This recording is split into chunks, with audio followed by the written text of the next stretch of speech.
Hello, welcome to Mini-Modelog, welcome to the Steamcon review. So we've had Steamcon America, we've had Steamcon UK in the last month or so, and I thought rather than trying to jam-pack the news with too much, I'd do a separate video. Obviously there's nothing in front of me, this is just me talking, so if you don't want to watch this, I'll pop up in this corner, the news. Obviously this is pure Guild Ball, so if you're not a Guild Ball fan, like I say, do check out my news video.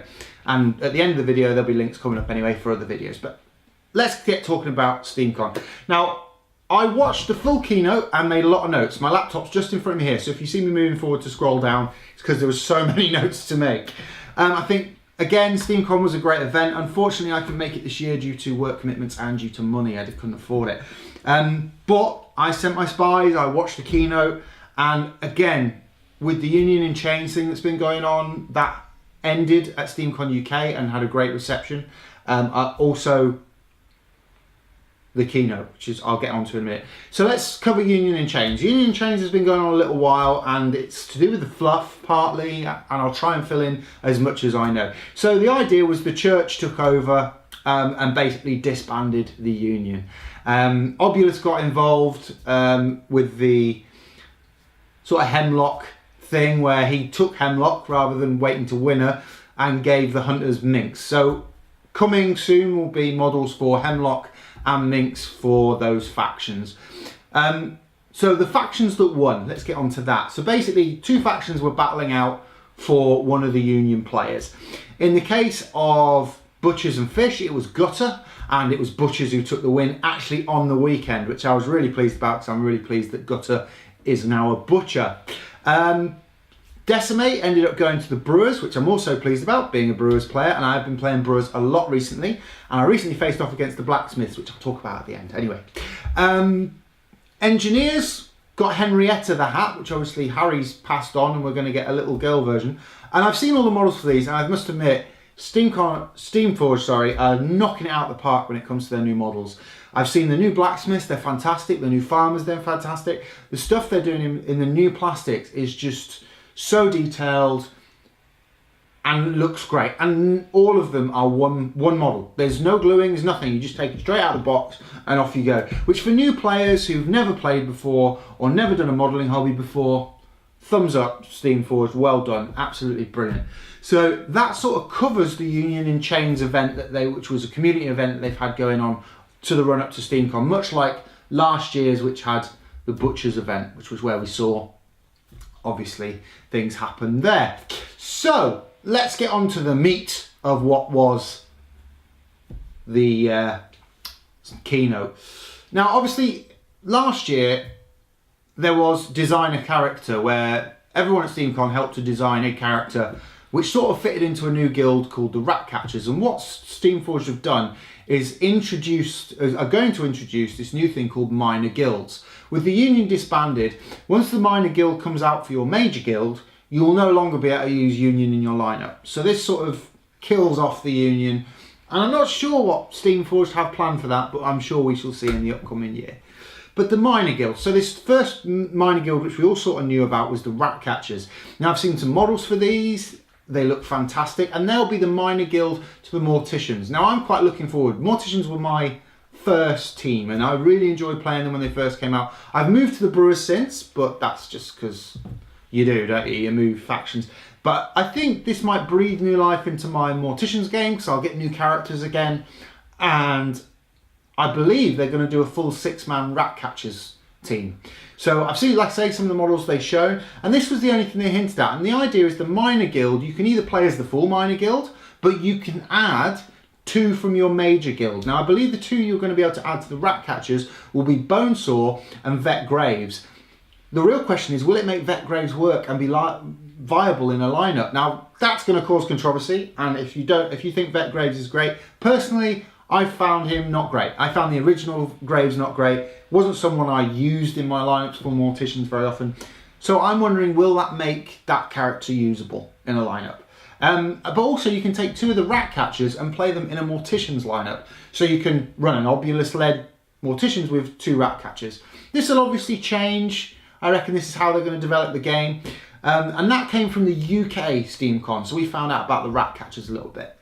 And then they said, well, we've got more, but we're not going to tell you. We've got to keep something from the Americans. And of course, the Americans got what the hunters are getting, which almost made me want to rush out and buy a hunter's box set, let me tell you, because they're getting the falconers. Now, I've seen the models for the falconers, and they look amazing. I just was like, wow, a guy with a bird on his shoulder, sold. Where do I buy the model? Do you know what I mean? So I'm really looking forward to this. I think this is really going to breathe new life into Guild Ball, because if, like me, you've played since the start of Season 2, or maybe even longer, since Season 1, you know what lineups you use, you know how to, you know what you want to do and all that kind of thing.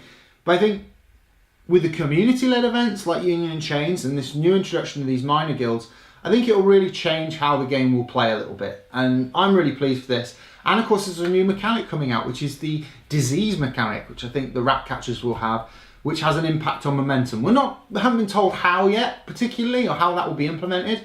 So I'm really looking forward to seeing that in action.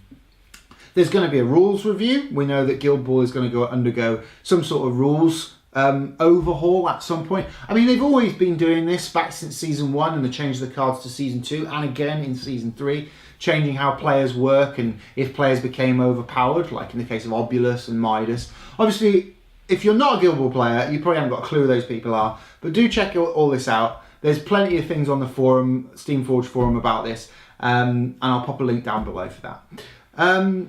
There's going to be a new play centre at Steamforge HQ. Now, for those of you like me who don't live far from Steamforge HQ, it's in Manchester, this is brilliant, because now you'll be able to actually be part of a development process of all of their games, because they're inviting people to come and play at Steamforge HQ, and they will play test things there and may invite you to play test, which I think is brilliant, because it means that they're really putting their arm out to the community and saying, come and help us develop these games for you. Come and be part of the development process, which I think a lot of the larger companies don't really do. I think in the recent years I've got back into, you know, things with Games Workshop. Games Workshop are getting better at this, but I think Steamforge have been brilliant about this from the beginning. It's been one of their great qualities in the fact that they back community-based projects. I mean, we've just had Vengeance dates released, and hopefully I'm going to be involved with that again this year. I'm going to hopefully talk to Jay about that real soon, so I hope to do another video for that, for Vengeance 2018, but that's widely supported by Steamforge, and they, you know, they don't pick and choose, they just try and help who they can, which I think is fantastic. Anyway, let's move on. The pitch formations that came out, they're going to come out fully, and there's going to be guild identity cards that you will be able to use. They're going to slightly alter how plot cards work as well, in the fact that you're going to have to use one within your first turn, I'm led to believe.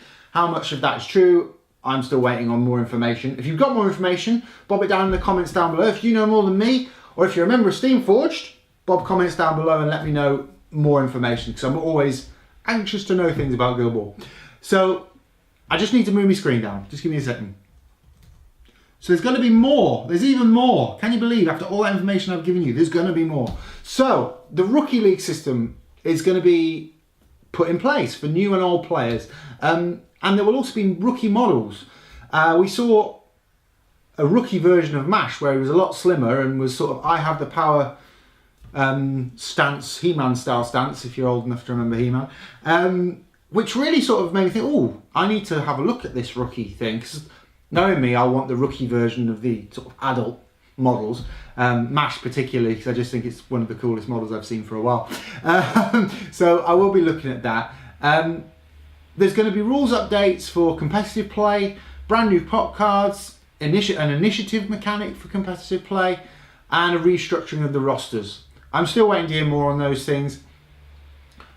And like I said, once the minor guild becomes available, and I think the first one to be available will be the rat catchers, the union models are no longer feasible in competitive play. Now, if you're like me, and I don't really do competitive, I'm one of these people, I go into competitive, I'm likely to board flip, because I'll get annoyed that I've lost. So I like to play for fun, and I think for me, I think I'll just enjoy picking up more models that I can add to my current lineups and can try out. I mean, I'm still going through a process of trying out different Brewers lineups, which I'll talk about in just a minute.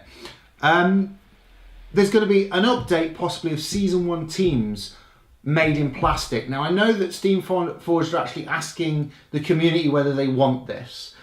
Personally, I'm not sure. I'm on the fence with this one, mainly because if you're a new player, the new plastics, they come fully formed. You don't have to glue anything together, and it's straight out the box, and you play straight away. I mean, so I've had the thin version of Velocity. I've had all the season sort of 1, 2 sort of models and seen how they've changed. Seen, like, for example, how the engineers have changed over time and stuff. Do I want plastic versions? I personally wouldn't buy them. But for new players, I think it's great to be able to buy a box, a team box, and play straight away. There's none of this now having to buy each one at a time, glue it together. There's none of that anymore, which I think for young players in particular who are new to the hobby, that means all they have to do is paint their models and play with their models, which is similar to Shadespire in the fact that Shadespire is push fit, but there's still some modelling to be done there. When there's no modelling to do, it is a lot easier to play the game. And I think personally, I think it'd be great for new players. If they do resculpts, I can see myself buying certain boxes. Just because the Ghast, if they do the artwork version of Ghast, for example, I've got to have it. The artwork is the coolest stance in the world, and I would be straight in there buying the plastic Morticians. So I mean, in some respects, it depends what they do with it. So they are including new poses, I'm led to believe. So merchandise as well. Obviously, there's been the chibi pins. I got the chibi pins for season 2, and there will be more chibi pins coming out in time. But the great news is there's going to be a full t-shirt range. How many of you have wanted a Mortician's top or done them yourself even? I now know that Steamforged are going to go ahead. As their license partners have grown, they're now looking at doing more merchandise that you can buy. I know I want a Mortician's and a Brewer's top. I already have mugs for Butchers and Morticians, and I need to get the other ones in for my collections. So, great. That's pretty much all the Guild Ball news. Now, I'm going to do a little bit about Godtear, but I've covered everything. Now, out of all of that, I think the coolest things coming are the minor guilds and also the rookie models. There'll be 2 things I definitely will be investing in the future, so I will be doing unboxings for those.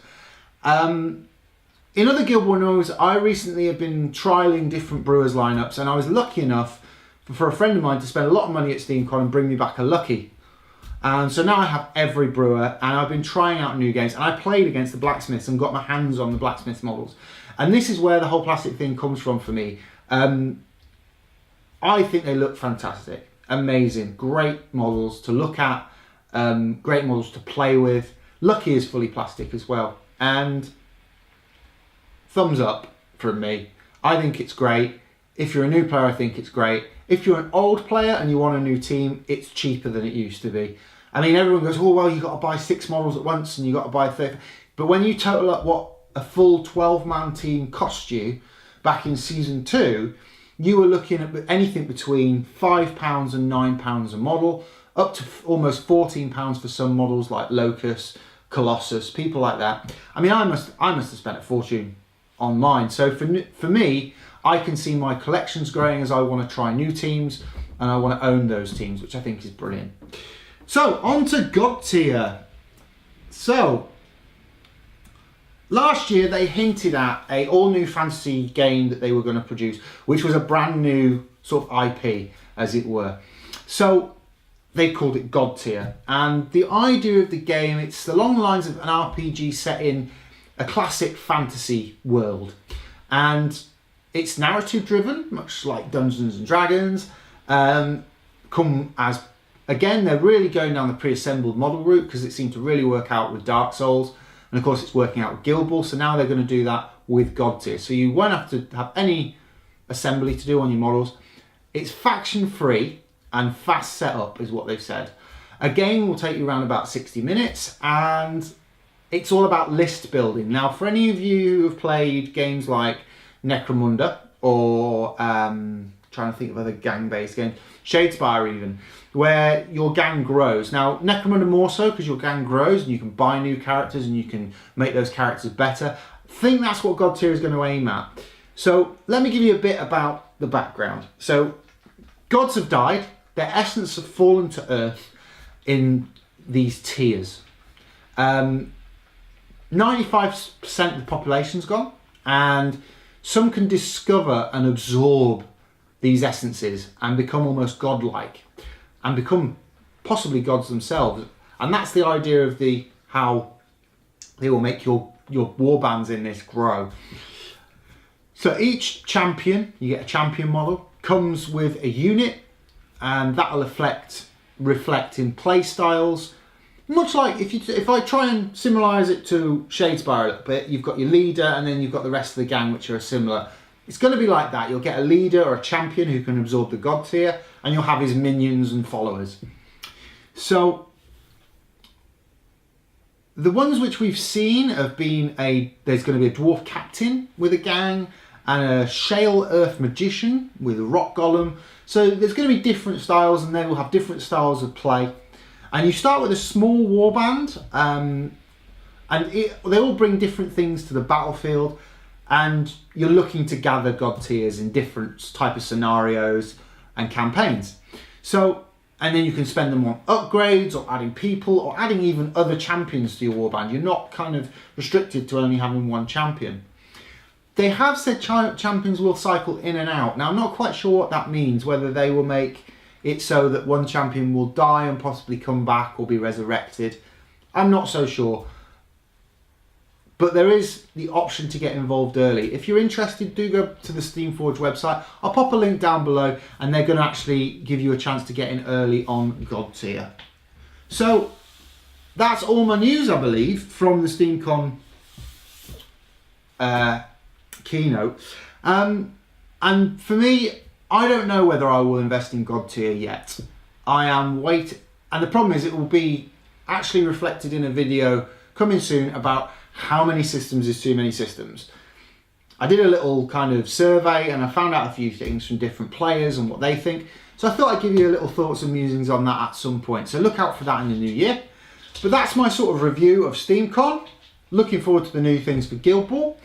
I'll see you next week, where we have the unboxing of the Orcs, the Iron Skulls for Shadespire. But thanks for watching. See you soon.